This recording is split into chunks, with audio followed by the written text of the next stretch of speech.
이제 우리 다 같이 일어나셔서 내게 강함 되신 주 함께 찬양하며 주일 2부 예배를 하나님께 올려드리겠습니다. 내게 강함 되신 주 내게 부여 주신 주 어두운 내 눈 여시고 주를 보게 하셨네. 생명샘물 흘러서 내 모든 죄 씻었네. 구세주의 사랑이 강물처럼 흐르네. 내 모든 짐 떨치고 주의 품에 안기어 자유 주신 주님께 감사 찬송 부르네. 호산나 호산나 주님 만날 어린 양. 호산나 호산나 부활하신 예수님. 사도신경으로 우리의 신앙을 고백합니다. 전능하사 천지를 만드신 하나님 아버지를 내가 믿사오며 그 외아들 우리 주 예수 그리스도를 믿사오니 이는 성령으로 잉태하사 동정녀 마리아에게 나시고 본디오 빌라도에게 고난을 받으사 십자가에 못 박혀 죽으시고 장사한 지 사흘 만에 죽은 자 가운데서 다시 살아나시며 하늘에 오르사 전능하신 하나님 우편에 앉아 계시다가 저리로서 산 자와 죽은 자를 심판하러 오시리라. 성령을 믿사오며 거룩한 공예와 성도가 서로 교통하는 것과 죄를 사하여 주시는 것과 몸이 다시 사는 것과 영원히 사는 것을 믿사옵나이다. 아멘.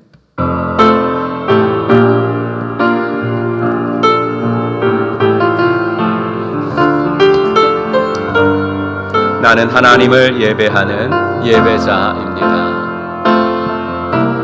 나는 하나님을 예배하는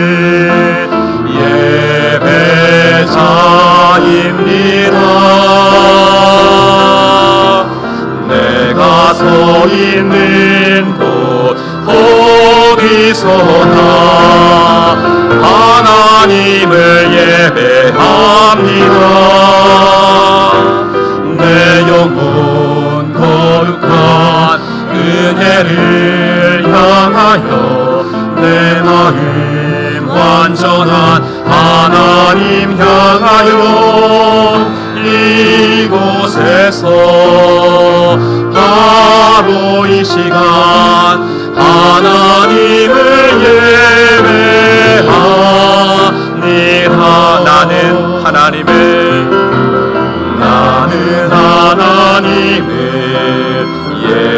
예배하는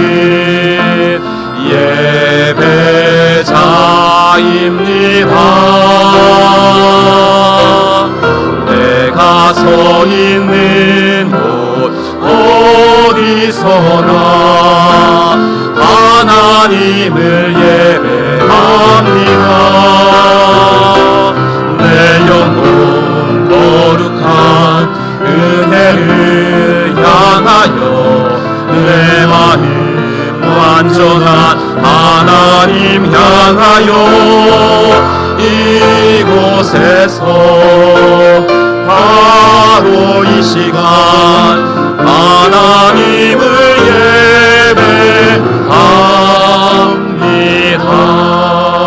예배합니다. 우리는 세상으로부터 부름받은 하나님의 백성입니다. 또한 세상으로 보냄받은 그리스도의 제자입니다. 하나님을 기쁘게 찬양하는 예배자가 됩시다. 이웃을 열심히 구원하는 복음의 증인이 됩시다. 배움을 통해 그리스도를 본받는 성숙한 성도가 됩시다. 한 몸 된 교제를 나누는 건강한 지체가 됩시다. 아낌없이 사랑을 실천하는 봉사자가 됩시다. 그리하여 우리 모두 하나님을 영화롭게 하는 성령 충만한 공동체가 됩시다. 아멘. 자리에 앉으시고 우리 세 가지 기도 제목 가지고 함께 공동 기도하겠습니다. 대선 후에 안정되고 더욱 발전하는 이 나라가 될 수 있도록, 또 입원하신 분들, 오미크론 확진된 분들이 후유증 없이 잘 회복될 수 있도록, 또 생명의 삶 오늘 개강하는데 시작하신 분들이 끝까지 완주할 수 있도록 우리 세 가지 기도 제목 가지고 합심하여 기도하겠습니다. 하나님 아버지, 주님의 은혜와 사랑을 감사합니다. 아버지 하나님, 이제 이 나라에 아버지 하나님이여 대통령을 세워주시고 아버지 대선이 잘 끝날 수 있게 하신 것을 감사합니다. 아버지 대선 후에 아버지 하나님이여 나누어진 나라가 아버지 하나님이 한마음 한때 되어지도록 도와주시고 아버지 하나 더욱 안정되고 더욱 발전하는 나라가 되도록 인도하여 주시옵소서. 아버지 나라의 정치와 경제와 사회 문화 모든 안보에 이르기까지 아버지 하나님께서 아버지 새로운 아버지 하나님이여 대통령을 중심으로 아버지 하나님이여 정치인들이 마음을 합치게 하시고 아버지 하나님이여 하나님을 두려워하고 아버지 백성을 섬길 줄 아는 진정한 정치인들이 나라를 다스려 나가도록 하나님 함께하여 주시기를 간절히 원하고 소원합니다. 아버지 하나님이여 이렇게 코로나가 아버지 하나님이여 정점으로 향하고 있다고 합니다. 주여 아버지 하나님이여 입원하신 분들과 또 아버지 하나님 확진된 분들이 아버지 하나님이여 어려움 당치 않도록 하나님 도와주시고 아버지 하나님이여 몸과 마음이 아버지 하나님 평안할 수 있도록 도와주시고 주여 아버지 하나님 후유증 하나도 없이 아버지 하나님 어려운 시기들을 잘 통과할 수 있도록 하나님 도와주옵소서. 아버지 수술하고 회복되는 분도 있사오니 주님께서 은혜 주시고 아버지 하나님이여 병원에서 그 마음이 아버지 하나님 조급하지 않도록 도와주시고 하나님께서 주시는 아버지 하나님 은총을 경험하는 복된 아버지 하나님이 우리 지체들 되어지게 하여 주옵소서.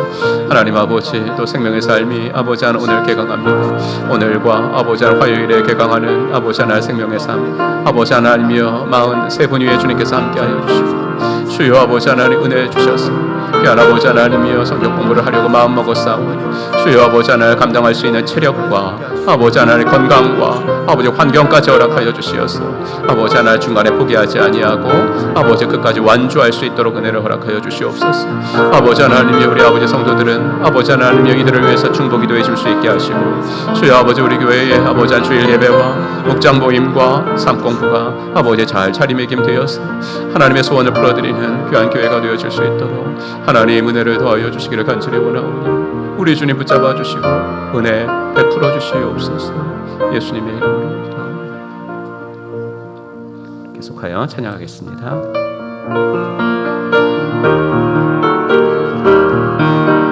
나 죄 중에 헤매며 다녔지만 날 버리지 않으심 믿습니다. 나 죄 중에 헤매며 다녔지만 날 버리지 않으심 믿습니다. 나 가는 길 주께서 지키시며 늘 동행해 주시네. 주 언제나 나와 함께 늘 동행해 주시네. 주 날마다 내게 이긴 주고 늘 동행해 주시네. 주 나에게 큰 영광 보이려고 늘 평안한 그 길로 이끄시네. 나 주님의 손 굳게 잡으리니 늘 동행해 주시네. 주 언제나 나와 함께 늘 동행해 주시네. 주 날마다 내게 이긴 주고 늘 동행해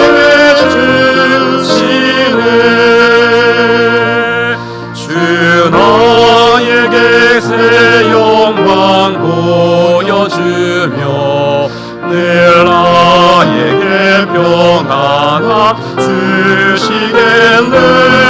나 주님의 손 굳게 잡으리니 늘 동행해 주시네.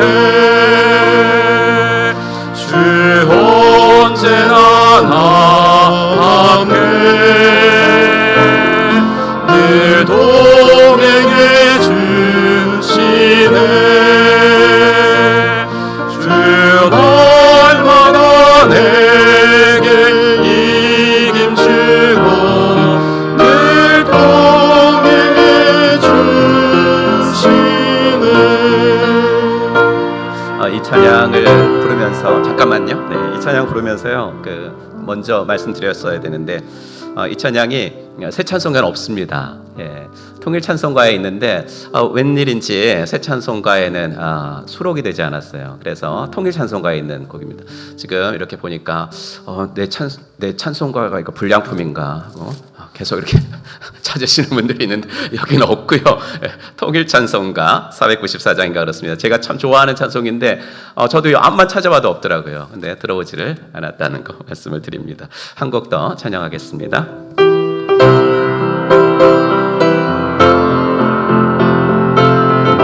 나의 마음속에 온전히 나의 마음속에 온전히 주님만 모셔놓고 나의 정성을 다하여 주를 섬기리. 기쁘나 슬프나 오직 한 맘 주 위에 한평생 주만 모시고 찬송하며 살리라. 주는 나의 큰 능력, 주는 나의 큰 소망. 내가 항상 영원히 주님만을 섬기리. 항상 나와 함께 계셔서 떠나지 마옵소서. 주를 섬기는 내 정성 아비옵소서. 기쁘나 슬프나 기쁘나 슬프나 오직 한 맘 주 위에 한평생 주만 모시고 찬송하며 살리라. 주는 나의 큰 능력, 주는 나의 큰 소망. 내가 항상 영원히 주님만을 섬기리. 주만 섬기고 사는 것, 주만 섬기고 사는 것 없는 기쁨이요. 주가 내 안에 계셔서 공고함이라. 기쁘나 기쁘나 슬프나 오직 한 맘 주 위에 한평생 주만 모시고 찬송하며 살리라. 주는 나의 큰 능력, 주는 나의 큰 소망. 내가 항상 영원히 주님만을 섬기리. 아멘. 우리 하나님의 말씀 문제 보겠습니다. 창세기 33장으로 보도록 하겠습니다.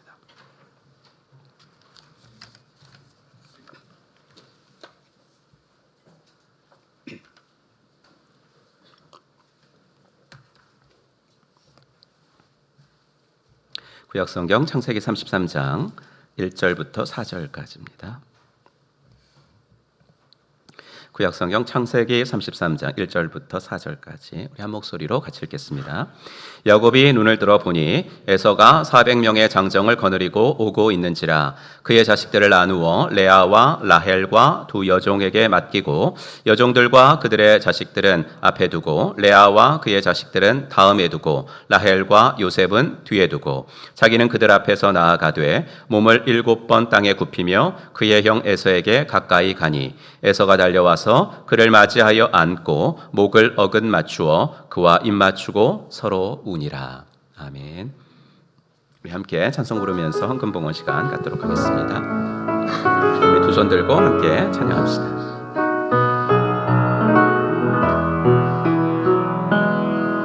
두 손 들고 찬양합니다. 다시 오실 왕 여호와께 오직 주만이 나를 다스리네.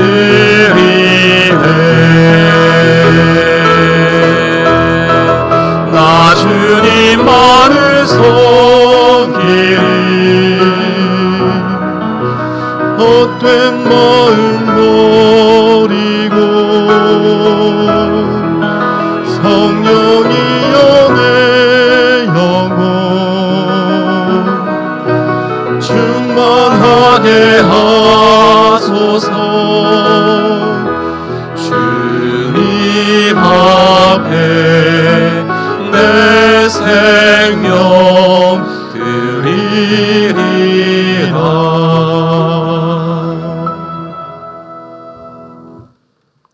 하나님 아버지, 주님의 은혜를 감사합니다.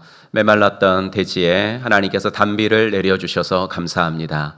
하나님, 우리들의 마음속에도 늘 성령의 단비가 내리게 하시고 아버지 하나님, 우리들의 가정과 우리들의 생업과 우리들의 교회 위에 늘 주님의 돌보심과 보호하심이 충만할 수 있도록 인도하여 주시옵소서. 오늘도 우리들이 이 자리에 있는 것은 하나님께서 우리의 예배를 받으시기를 원하시는 줄로 믿사오니 하나님 아버지, 몸 많아서 앉아있는 아까운 시간들이 되지 말게 하시고 아버지 하나님, 진실로 영광 받으시고 예배 받으시기에 합당하신 주님께 내 마음, 내 인격 전부를 드릴 수 있는 복되고 아름다운 한 시간 되어지게 하여 주시옵소서. 하나님, 이 나라에 아버지 대통령을 세워주시니 감사합니다. 아버지, 분열된 나라가 하나로 모아지게 하시고 앞으로 더욱 발전된 나라로 아버지 하나님이여 부흥해 나갈 수 있도록 인도하여 주시옵소서. 하나님, 입원하신 분들에게 주님께서 은혜 주셔서 수술과 회복의 과정 위에 은혜 베풀어 주시고 하나님, 병원에서 마음이 조급해지지 않도록 도와주시고 주님께서 그 몸과 마음의 평안함을 허락하여 주시옵소서. 확진된 분들로 인하여 아버지 하나님이여 또 많이 걱정하고 오늘도 온라인 예배 드리시는 분들이 많으신데 하나님께서 함께하여 주시어서 후유증 없이 잘 회복될 수 있도록 하나님 함께하여 주시옵소서. 하나님, 생명의 삶 43분이 오늘 시작합니다. 하나님께서 함께하여 주셔서 아버지 하나님, 생명의 삶을 통해서 하나님께 더욱더 가까이 나아가고 끝까지 완주할 수 있도록 환경과 건강과 믿음으로 같이 하여 주시옵소서.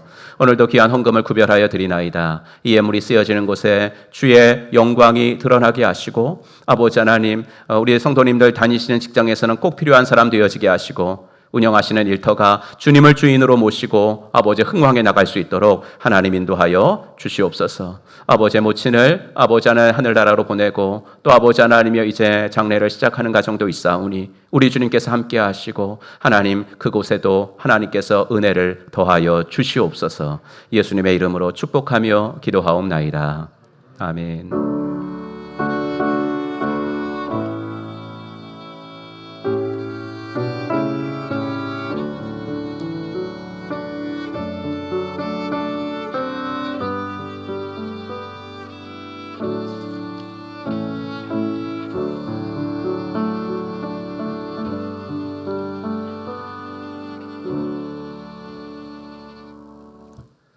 오늘도 저희 리브 예배에 나오신 여러분들을 주님의 이름으로 환영합니다. 우리 함께 인사하겠습니다. 하늘 복 받으세요. 이렇게 인사하겠습니다. 하늘 복 받으시기 바랍니다. 네, 하늘 복 받으시기 바랍니다. 네, 하늘 복 받으시기 바랍니다. 감사합니다. 감사드릴 것은 지난 월요일 3월 1일 특세에 또 자기의 기도 제목뿐만이 아니라 교회의 일일 특세가 참 기도 문화가 됐으면 좋겠다라는 그러한 소원에 동참하시면서 많은 성도님들 나오셔서 함께해 주신 것 다시 한번 감사드립니다. 2022년도 전반기 생명의 삶 오늘 개강합니다. 화요 온라인반은 로비에서 총무님 변정주 목사님 화요반 총무님 만나셔서 교재 받아가시면 되겠습니다. 주일반은 오늘 직접 7시 반까지 2층 미션홀로 오셔서 시작하시면 되겠습니다. 그 생명의 삶을 수강하시는 43분이 끝까지 완주할 수 있도록 또 목장에서 또 이렇게 그 생명의 삶 하시는 분들이 있으면 목원들 서로 격려해 주시고 중보해 주시기를 바랍니다. 실시간 예배 안내 문자, 오미크론 확진으로 대면 예배에 나오시는 분들이 나오지 못하시는 분들이 꽤 있어서 물론 이제 홈피에 들어가서 이렇게 하면 되지만 이렇게 몇 단계 이렇게 홈피도 들어가고 또 뭐 또 누르고 그래야 되니까 당분간은 2부, 3부 수요 예배 15분 전에 오늘도 2부 예배 15분 전이니까 8시 45분에 문자가 갔을 텐데요. 링크를 보내드립니다. 그 링크만 누르시면 온라인 예배 드리실 수 있습니다. 새벽 기도는 그렇게 문자를 다 일일이 보내드리지는 않고요. 홈피 들어오셔서 예배 중계를 클릭하시면 새벽에도 여러분들께서 또 집이 머신 분들 온라인 예배 본교회와 함께 하실 수 있습니다. 5번 3월 새가족반이 시작이 되었습니다. 6분과 함께 제1기 새가족반 시작했습니다. 김정미, 윤상임, 이은혜, 이지혜, 이태희, 조현정 이렇게 참여하셨습니다. 이분들이 한 달 내지는 한 3달까지도 지금 우리 교회 함께 예배드리고 계신 분이에요. 그런데 어제 저랑 이제 딱 1시간 했거든요. 1시간 했는데 이런 고백을 하시더라고요. 이제는 행복한 교회 다니는 것 같아요. 예. 이제는 내가 이 교회 성도인 것 같아요. 우리 교회인 것 같아요. 행복한 교회가 이러시더라고요. 그래서 너무나 감사했어요. 우리 2번 더 남았는데 우리 이분들이 이 시간을 통해 신앙 및 교회 생활에 유익을 얻게 되기를 위해서 기도해 주시기를 부탁드립니다. 예배당 청소, 주중과 주말에 예배당 및 교육과 청소를 해주시는 주중에도 제가 참 많이 보고요. 주말엔 또 목장에 오셔서 성도님들께 진심으로 감사를 드립니다. 주말 목장 청소 인원이 가급적이면 가능하면 7명이 되도록 목장을 둘로도 묶고 세로도 묶고 막 그랬습니다. 그랬으니까 그렇게 맞춰 보았으니까 여러분들께서 조금 힘드시더라도 그 목장 청소에 많이들 동참해 주셨으면 참 감사하겠습니다. 본관 화장실 청소표도 계단 벽면에 붙어 있습니다. 아무리 자원했다고 해도 이렇게 1년 내내 그 화장실 청소를 하기는 많이 힘들거든요. 그러니까 한 달씩만 여러분들이 1년 12개월 중에서 내가 한 달만은 좀 해보겠다 이렇게 한 달씩만 좀 자원해 주셨으면 감사드리겠습니다. 4월 평신도 세미나 안내해 드립니다. 코로나 때문에 모든 것이 모든 걸 다 안 하고 중단됐다고 생각하는데 가정교회 평신도 세미나는 중단되지 않았습니다. 광고를 못 해드렸는데 계속해서 있어 왔고요. 비대면으로 하는 데도 있고 우리 교회는 대면으로 하겠다 그럼 대면으로 하고 그렇습니다. 그래서 여러분들 4월달 평신도 세미나 일정을 쭉 이렇게 적어놨습니다. 벌써 7군데나 있잖아요. 그러니까 여러분들 가정교회를 이해하기 위해서는 더없이 좋은 기회고 재도전을 받기 위해서 한 번 더 다녀오시는 것도 강추하고 우리 이제 오관수 목사님도 이제 4월 말경에 목회자 세미나 이번 주에 신청했거든요. 그래서 다녀오실 텐데 여러분들도 함께 눈여겨 보셨으면 좋겠습니다. 정교회 성경일독 동행 300일 이번 주는 66일차까지 사사기 전부 읽도록 하겠습니다. 교우 소식 우리 전여희 목자님께서 건양대병원 입원하고 계시고요. 한민영 형제님 그 수술하고 조인 정형외과에서 지금 회복 중에 있습니다. 금요일 날 수술했는데 여러분들께서 두 분 위해서 기도 부탁드리도록 하겠습니다. 네, 이번 주 성구함송 요한복음 15장부터 10편까지 4개죠. 예, 4개. 여러분들께서 외우신 분들은 눈을 감고 하시고 못 외우신 분들은 보고 하셔도 됩니다. 다시 한번 쭉 해보겠습니다. 요한복음 15부터 시작. 요한복음 15장 7절 말씀. 너희가 내 안에 거하고 내 말이 너희 안에 거하면 무엇이든지 원하는 대로 구하라. 그리하면 이루리라. 그 다음 거 베드로전서 5장 7절 말씀. 너희 염려를 다 주께 맡기라. 이는 그가 너희를 돌보심이라. 그 다음 거 민수기 6장 24절 26절 말씀. 여호와는 내게 복을 주시고 너를 지키시기를 원하며 여호와는 그의 얼굴을 내게 비추사 은혜 베푸시기를 원하며 여호와는 그 얼굴을 내게로 향하여 드사 평강 주시기를 원하노라. 아멘. 그 다음 거 시편 37편 23절 말씀.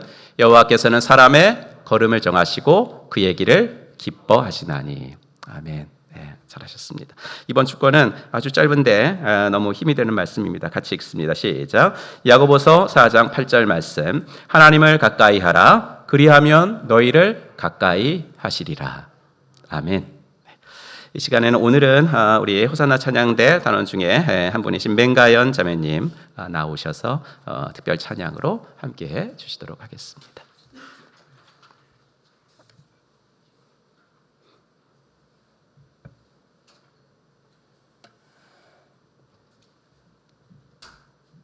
네.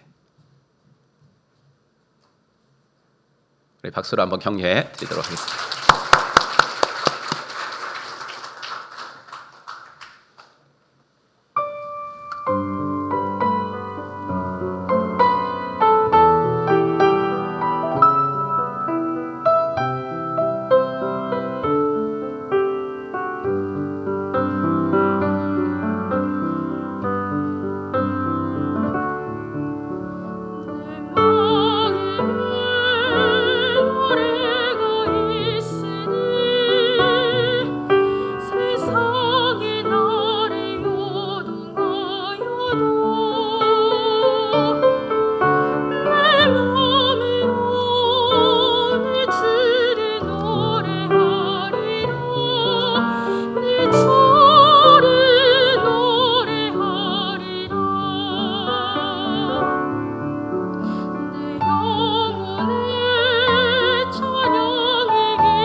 아멘.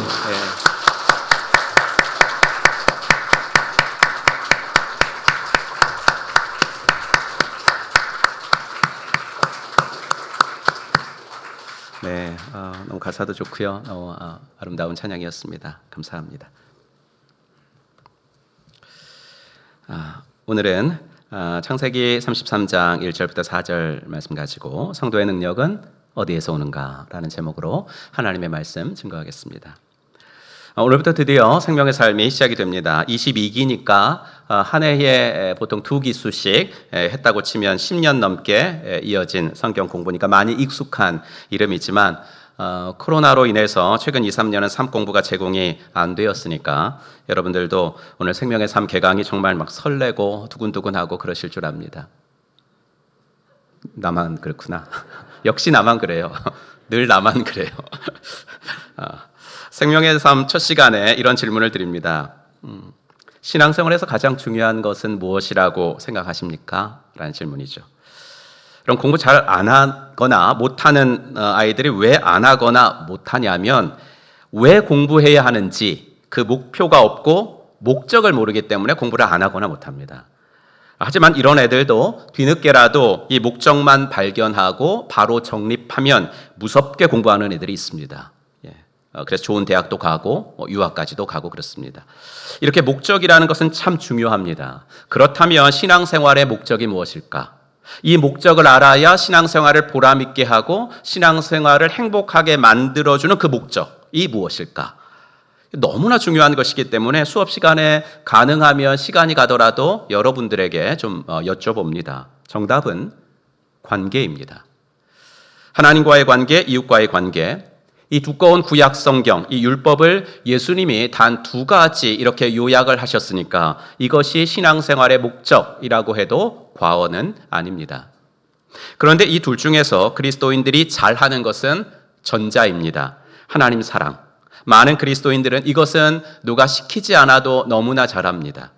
특별히 믿음이 좋다고 자타가 인정하는 사람들이 잘하는 것이 무엇이냐면 하나님 사랑입니다. 그런데 우리는 하나님과의 관계가 좋으면 믿음이 좋다고 생각을 해요.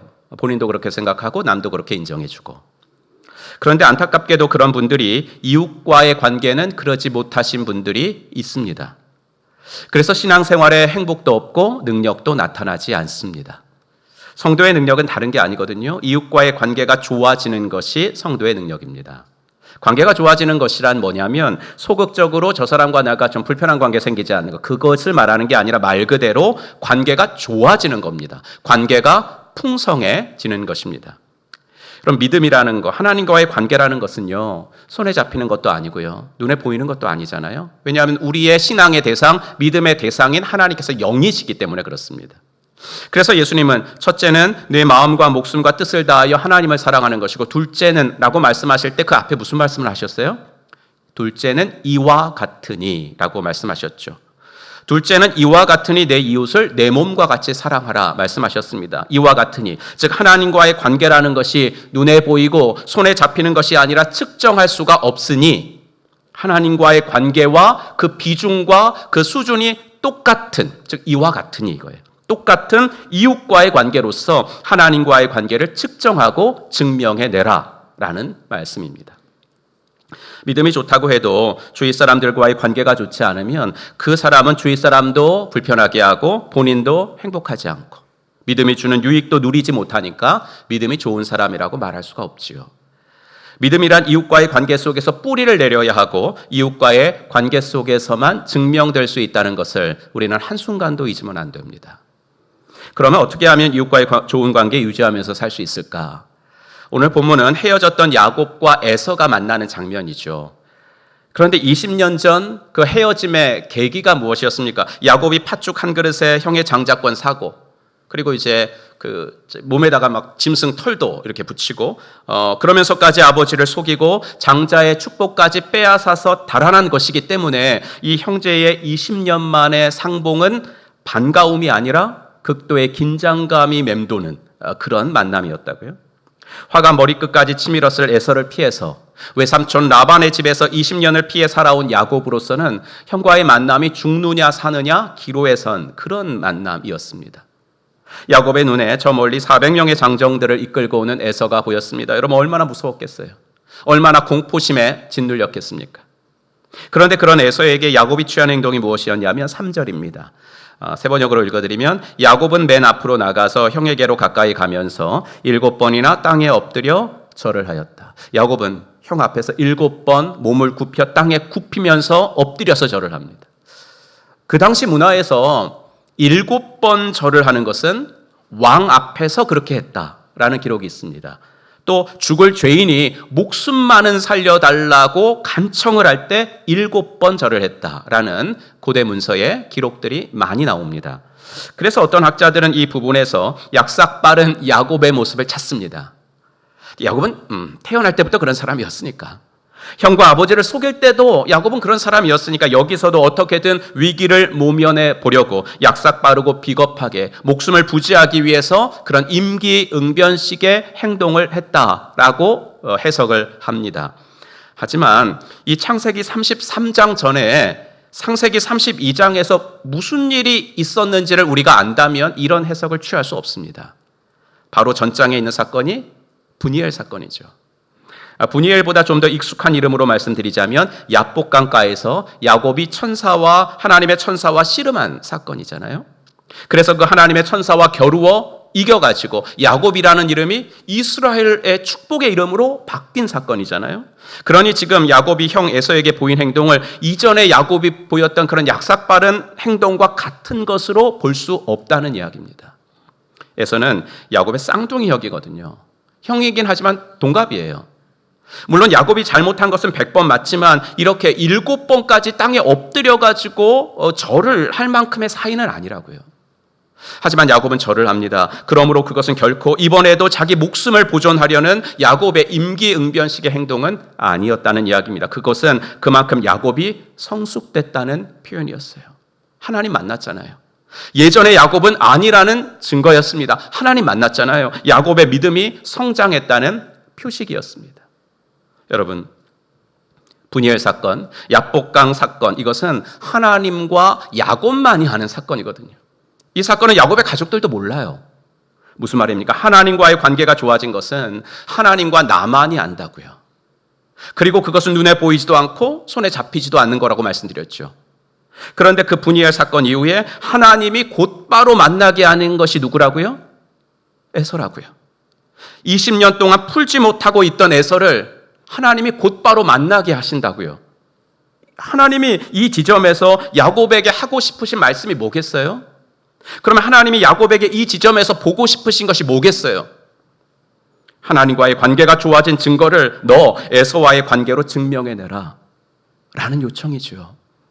너 에서와의 관계 풀지 못하면 너 다리가 절도록 나와 씨름해서 네 이름이 야곱에서 이스라엘로 변하고 아무리 나 야복강가에서 하나님 만났어요 그렇게 떠들어도 너가 에서와의 관계 못 풀면 넌 야복강가에서 나와 경험했던 그 신비로운 관계도 진정성 있는 거는 못 될 거야 라고 말씀을 하신 거죠. 그러면 여러분, 사랑과의 관계를 풀 때 정말 필요한 것은 무엇입니까? 바로 오늘 본문에서 야곱이 보인 태도예요. 7번 땅에 엎드려 절하는 거죠. 쉽게 말씀드릴게요. 자존심을 버리는 것입니다. 자존심을 버리고 순종하는 것입니다. 여러분, 그럴 때 사람과의 막혔던 관계가 풀어지는 줄로 믿습니다. 우리의 믿음은 언제 자라냐면 당연히 예수님의 성품을 닮을 때 우리 믿음이 자라요. 성경 지식이 많이 쌓이면 믿음이 자랄 것 같은데 그렇지 않더라고요. 그저 예배를 많이 드린다고 하면 믿음이 자라는 것 같은데 그것도 아니잖아요. 10년, 20년 교회만 왔다 갔다 하시는 분들 믿음이 자라지 않잖아요. 예수님의 성품을 닮으려고 애를 써야 믿음이 자라요. 그러면 예수님의 어떤 성품을 닮아야 믿음이 자라죠? 두 가지죠. 섬김과 순종. 예수님의 성품 중에서 대표적인 성품, 섬김과 순종. 그런데 특별히 순종은 어떤 순종이냐면 순종할 만한 사람에게 순종하는 거, 그건 아닌 것 같아요. 그건 아닌 것 같아요. 어떤 목자님이 그러셨어요. 목사님, 저 목원들한테 뭘 말해야 할 때는요, 저 죄송하지만 목사님 팔아요. 그래서 무슨 말인가 했더니 목원들이 뭘 안 하려고 하다가도 총목자 모임 때 목사님이 이렇게 해야 된다고 그랬어 라고 말하면 목원들이 목사님이 하라고 그러시면 해야지 뭐 그러면서 따라온다는 거예요. 그래서 난 목사님 판다고. 예, 많이 파세요. 여러분, 그렇게라도 순종하시면 안 하는 것보단 낫죠. 100번, 1000번 낫죠. 하지만 그런 건 진정한 순종은 아니라는 거예요. 아무리 못난 목사라고 해도요, 그래도 한국교회 성도님들은 여전히 너무 착하셔가지고 목사의 말이라면 순종하시려는 분들이 대부분이에요. 예. 그런데 좀 죄송하지만 그렇게 순종할 만한 사람에게 순종하는 건 순종이 아니라고요. 왜 그 목자님이 저를 팔겠어요?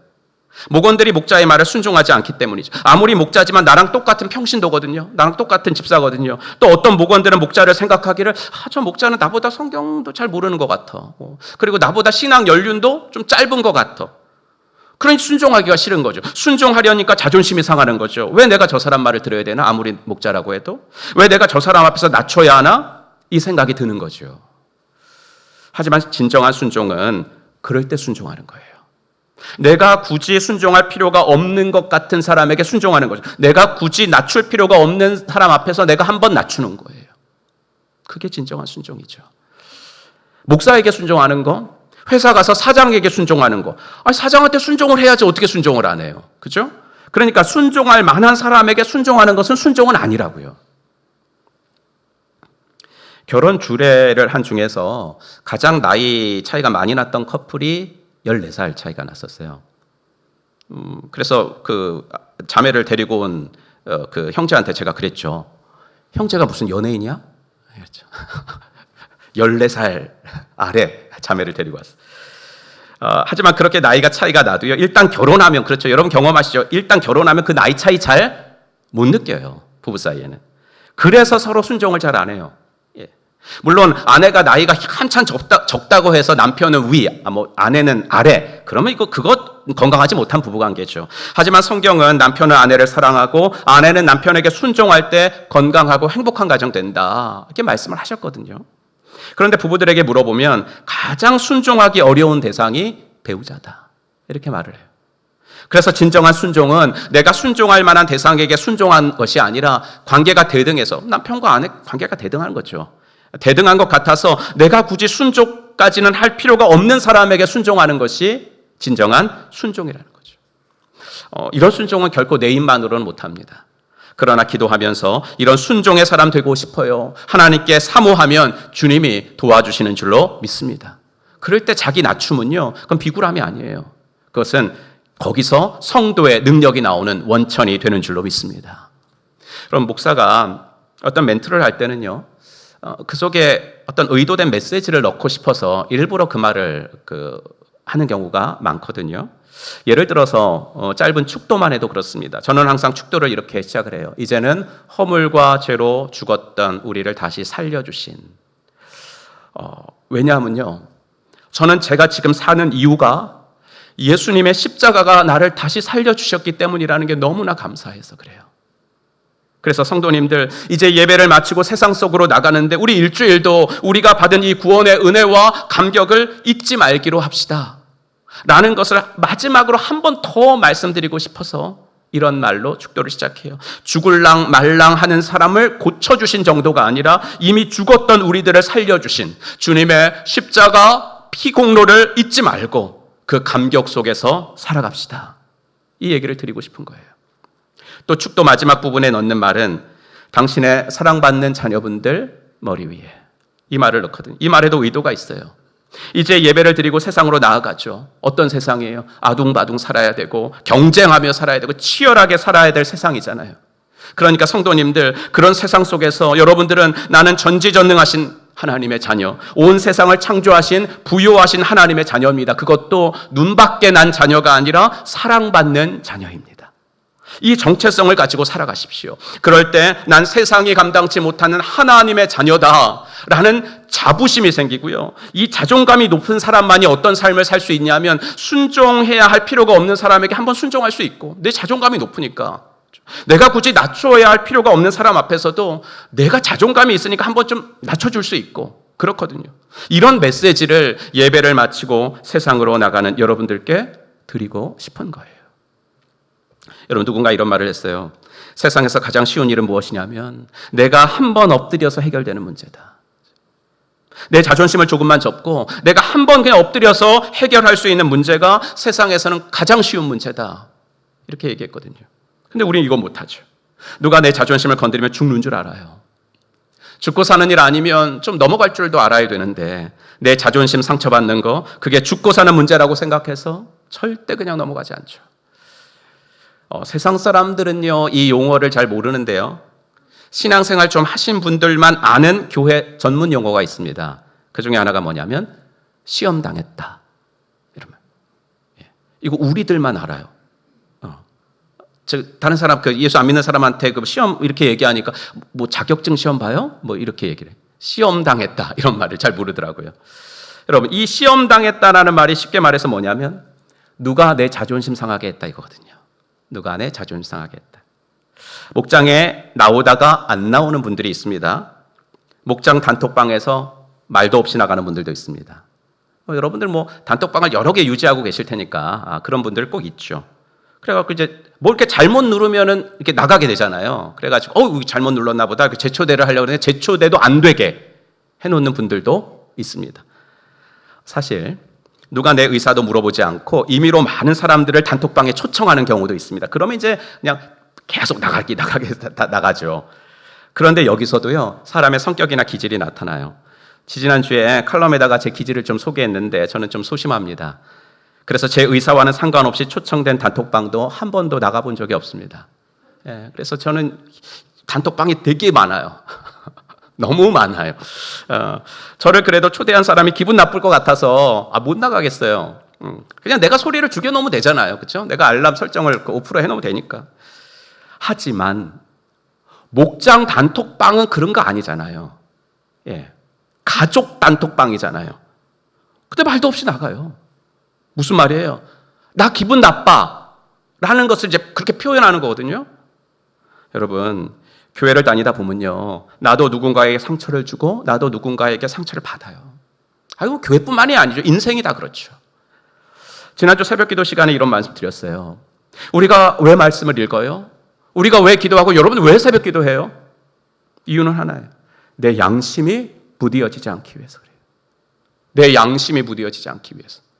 양심이 무디어지면 나타나는 현상 중에 하나가 무엇이냐면요 나는 늘 피해자야. 나만 희생해. 이런 거거든요. 상대방이 틀린 거지 나는 늘 옳아 라는 생각이거든요. 반대로 예수님 영접하고 예수님 영접하면 양심이 회복이 돼요. 그럼 양심이 회복되면서 나타나는 현상은 뭐냐면 나도 틀릴 수 있구나. 그렇죠? 나도 누군가에게 피해를 주는구나. 아니 오히려 내가 피해를 입을 때보다 피해를 줄 때가 더 많구나. 나는 의도하지 않았는데 이 말이 누군가에게는 상처를 줬겠구나 라는 것을 깨닫는 거예요. 근데 우리는 이 생각을 잘 못하고 누가 내 자존심 건드렸으니까 난 피해자다 이 생각 속에서 살아간다고요. 사랑하는 성도 여러분, 내 마음에 그런 생각이 들 때 예수님의 십자가를 생각했으면 좋겠습니다. 예수님은 날 위해 목숨도 내놓으셨는데 예수님은 날 위해 십자가도 지셨는데 예수님은 날 위해 십자가의 그 수치를 견디시고 하나님의 뜻을 이루기 위해서 순종하셨는데 나는 누가 내 자존심 좀 찔렀다고 그거 하나 못 참나.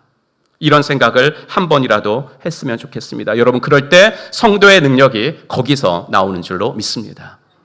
어떤 목사님이 이런 얘기를 하셨습니다. 여성들이요 자기 나이보다 좀 젊게 보이고 이미지를 청순하게 하는데 도움이 되면서 그리 비싸지도 않은 소품, 뭐 보석 같은 거 말고 그리 비싸지도 않은 소품이 있대요. 뭔지 아세요? 우리 김 씨님 뭔지 아세요? 네. 헤어밴드. 헤어밴드. 그래서 40대가 헤어밴드를 하면 30대 같아 보이고 30대가 하면 20대 같아 보이고 20대가 하면 10대 같아 보인다더라 라는 이야기를 설교 시간에 무슨 예화를 들다가 이런 말을 했다고 합니다. 보통 이런 말을 하면 헤어밴드를 그 다음 주일에 자매들이 하고 올까요? 안 하고 올까요? 하고 올까요? 안 하고 올까요? 당연히 안 하죠. 아니 했던 헤어밴드도 슬그머니 빼죠. 왜냐하면 그런 말을 듣고서 헤어밴드를 한다는 것이 민망하고 자존심 상하는 일처럼 느껴지기 때문이래요. 근데 그 목사님 교회에 아주 강한 인상을 주는 좀 나이든 자매가 있었어요. 그 결혼하지 않은. 그 다음 주일에 이 자매가 교회에 헤어밴드를 하고 온 거야. 많은 형제들이 충격에 휩싸였습니다. 그런데 그 충격이 좋은 충격이었던 거죠. 정말 강하게 보이던 자매인데, 그래서 아무도 다가가기 어려운 사람이었는데 그 모습이 참 부드러워 보였고 신선했고 다가가기가 좀 쉽게 느껴졌고, 아까 말씀드렸던 것처럼 그런 말을 들으면 오히려 안 하는 것이 대부분인데 그 자매는 그걸 딱 하고 오니까 뭔가 그동안 그 자매에게서 느껴졌던 높은 벽이 없어지는 것 같고, 그 후로 그 자매는 신실한 형제를 만났습니다. 만나서 아름다운 결혼에 성공했다. 이 얘기를 하면서 목사님이 왜 이런 말씀을 하셨냐면, 보세요, 자존심 하나만 버리면 이렇게 쉽게 행복을 얻어요. 네, 이런 말을 끝에 하셨습니다.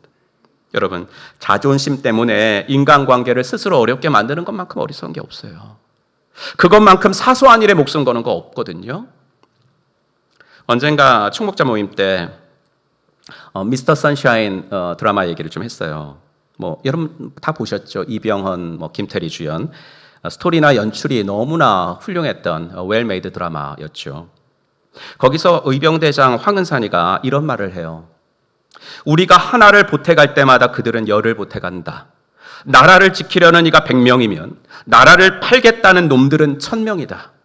허나 그들이 보탠 열은 쉬이 무너질 것이다. 나라를 파는 이는 목숨 걸고 하지 않으나 우리는 목숨을 걸고 지키니까. 정말 멋진 말이에요. 여러분, 우리가 예수를 믿을 때 어떻게 믿어야 될까요?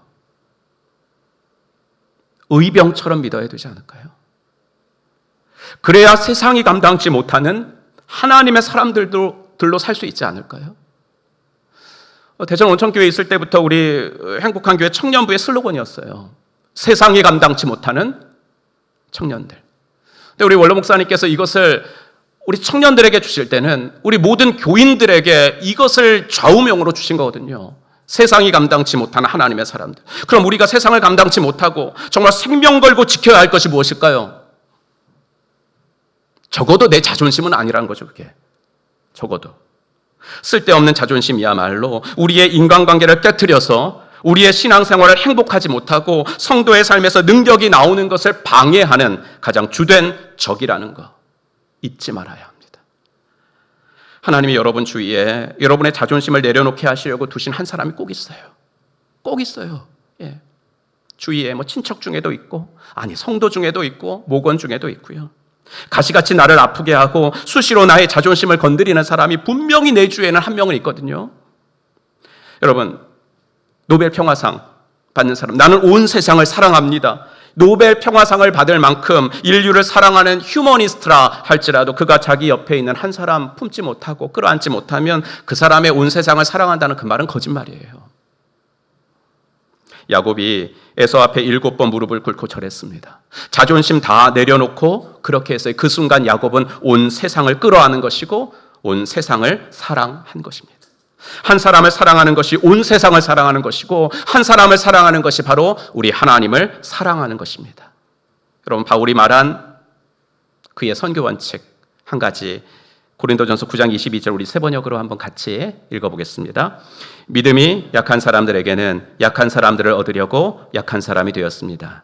나는 모든 종류의 사람에게 모든 것이 다 되었습니다. 그것은 내가 어떻게 해서든지 그들 가운데서 몇 사람이라도 구원하려는 것입니다. 무슨 말이에요? 한 영혼을 얻기 위해서는 나는 내 자존심은 다 내려놓겠다는 거예요. 다른 모든 것은 한 영혼이 주님 앞으로 돌아오는 것과 비교하면 다 비본질적인 것이라는 이야기예요. 그런 사소한 것에는 난 목숨 걸지 않고 오직 본질적인 것에만 나는 목숨을 걸고 신앙생활하겠다, 이 말이죠. 야곱이 형 에서 앞에서 7번 무릎을 꿇고 절한 것도 같은 이유에서입니다. 본질이 아니기 때문이에요. 언젠가 어거스틴의 말을 인용해서 이런 설교 제목을 붙이면서 말씀을 전한 적이 있습니다. 본질에서는 일치를, 비본질에서는 관용을, 모든 것을 사랑 안에서. 아주 유명한 말이죠. 우리 한번 같이 읽어볼까요? 시작. 본질에서는 일치를, 비본질에서는 관용을, 모든 것을 사랑 안에서. 사랑하는 성도 여러분, 본질이 아닌 일에는 우리 모두 야곱처럼 낮아지기를 바랍니다. 우리가 낮아지는 것을 하나님이 기뻐하신다면 더욱 무한히 낮아지기를 바랍니다. 그래서 해결될 일이라면 하루에 몇 번이라도 더 낮아지기를 바랍니다. 성도의 능력은 자존심을 버리는 데 있다는 것 꼭 기억하시고, 이번 일주일도 살아가실 때 분명히 그런 상황이 올 거거든요. 여러분들의 자존심을 한번 내려놓아야 될 상황이 분명히 올 건데, 그때 오늘 들은 말씀을 꼭 기억하셔서 내가 한번 낮아져 보자, 내가 한번 자존심 내려보자, 그렇게 해보셔서 이번 한 주도 가정과 회사와 목장에서 모든 인간관계에서 주님이 원하시는 능력을 발휘하며 살아가시는 귀한 하나님의 사람들 다 되시기를 주님의 이름으로 축복합니다. 기도하겠습니다. 오늘 주신 말씀 우리 마음에 새기면서 주님의 음성에 우리 귀를 기울여 보도록 하겠습니다. 오늘 들은 말씀처럼 성도의 능력은 스펙이나 인맥이나 지식에서 나오지 않아요. 성도의 능력은 성품에서 나오는데 순종의 성품에서 나오고, 진정한 순종은 순종하기 힘든 사람에게 순종하는 거니까 내 자존심을 내려놓는 데서 성도의 능력은 나옵니다. 이 시간 충분히 순종할 수 있는데 자존심 문제로 그렇게 하지 않은 대상, 아마 여러분과 가까운 사람들, 가족 중에서일 때가 많을 거예요. 충분히 순종하고 요청을 들어줄 수도 있었는데 자존심 문제로 그렇게 하지 않은 경우 생각해 보시고 먼저 하나님께 회개하고, 이번 주에 다시 그런 경우가 찾아오면 자존심 내려놓고 꼭 순종해 보겠습니다, 한번 결단하는 시간이 되기를 바랍니다. 우리 함께 합심하여 기도하며 주님의 음성에 귀를 기울입시다. 하나님 아버지, 주님의 은혜와 사랑 감사합니다. 오늘도 아버지 저희들을 붙잡으시고 아버지 하나님 믿음 가운데 서게 하신 것을 감사합니다. 오 주님이여, 은혜를 더하시고 아버지 하나님의 우리의 성품이 당신을 더 닮아갈 수 있도록 하나님 함께하여 주시옵소서. 아버지 하나님, 신앙생활에서 가장 중요한 것은 하나님과의 관계, 이웃과의 관계임을 압니다. 아버지 하나님이여, 두 관계를 균형 잡아갈 수 있도록 도와주시고 하나님을 사랑하고 이웃을 사랑하는 하나님의 사람들, 이웃을 사랑하기 위하여서 때때로 내 자존심을 버리고 순종하기 힘든 사람에게 순종하고 낮출 필요가 없는 사람들에게 내 자신을 낮춰봐 아버지 하나님 하는 아버지 저희들이 되어지도록 하나님 은혜를 더하여 주시기를 간절히 원하나이다. 그리하여서 아버지 하나님의 삶, 성도의 능력이 나타날 수 있도록 도와주시옵소서. 특별히 아버지 하나님 가족들에게 주여 아버지 하나님의 자존심을 세우지 않도록 도와주시고, 주여 아버지 하나님의 주님 앞에서 아버지 하나님의 은혜를 더하여 주시옵소서. 성천은 친밀감을 먹고 자란다 그랬는데 아버지 하나님의 저물어 친밀할 때마다 더 순종하고 주 앞에 아버지 하나님 다가가는 저희들 되어지도록 도와주시옵소서. 주님께서 함께 하여 주옵소서. 우리 주님 은혜를 더하시고 주여 주시옵소서. 하나님 아버지, 주님의 은혜 감사합니다. 오늘도 예배 시간에 나와서 찬송하고 기도하고 말씀도 듣게 하신 것 감사합니다. 어느 순간에건 하나님께서 은혜 주셨을 줄로 믿사오니 아버지 하나 그 은혜 쏟지 않도록 하나님 도와주시고 일주일 동안 그 은혜에 힘입어 살아갈 수 있도록 인도하여 주시옵소서. 아버지 하나님의 상처는 친밀감을 먹고 자란다는 말이 있는데 하나님, 우리 가족들 너무나 친밀하여서 때때로 상처를 주고받고 아버지 충분히 순종할 수 있는데 아버지의 자존심 때문에 순종하지 않는 그런 아버지 부분들도 있었음을 고백하고 회개합니다. 하나님, 이번 일주일 살아가면서 아버지 하나님이여 내가 순종해야 될 그런 순간, 자존심을 내려놓고 한번 낮춰봐야 될 그런 아버지 순간이 온다면 이번에는 실패하지 않도록 도와주시고 주님의 말씀 따라 아버지 하나님 승리해 볼 수 있는 복된 한 주간이 되어지도록 인도하여 주시옵소서. 모든 것 주께 부탁드리며 우리 구주 예수 그리스도의 이름으로 간절히 기도하옵나이다. 아멘. 우리 다 같이 일어나셔서 결단 찬송 하나님께 올려드리겠습니다.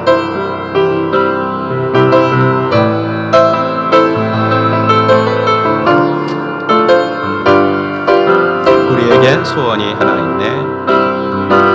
우리에겐 소원이 하나 있네. 주님 다시 오신 그날까지 우리 가슴에 새긴 주의 십자가 사랑, 나의 교회를 사랑케 하네. 주의 교회를 향한 우리 마음, 희생과 포기와 가난과 고난, 하물며 죽음조차 우릴 막을 수 없네. 우리 교회는 이 땅에이다. 교회를 되게 예배 되게 우리를 사용하소서. 신청한 부흥의 날 오늘 임하도록 우리를 우리가 마치 믿음의 두 손을 높이 들고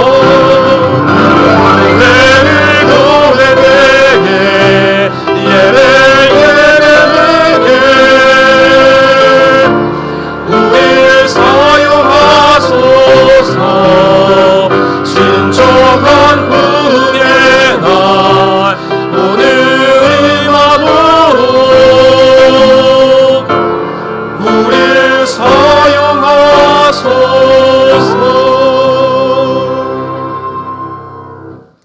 이제는 허물과 죄로 영 죽었던 우리들을 십자가 구속으로 다시 살려주신 우리 구주 예수 그리스도의 은혜와 아들을 이 땅에 보내주신 하나님의 지극하신 사랑과 성령 하나님의 감화, 감동, 위로 충만하심이 우리 예수님의 순종의 성품을 본받아서 순종하기 힘든 사람들에게도 한번 순종해보고 내가 낮출 필요가 없는 사람들에게도 한번 낮추어 보아서 그곳에서 발휘되는 성도의 능력을 경험하며 살아가기로 마음속에 다짐하고 돌아가는 사랑받는 당신의 자녀분들 머리머리 위에 이제로부터 영원토록 함께 있을지어다.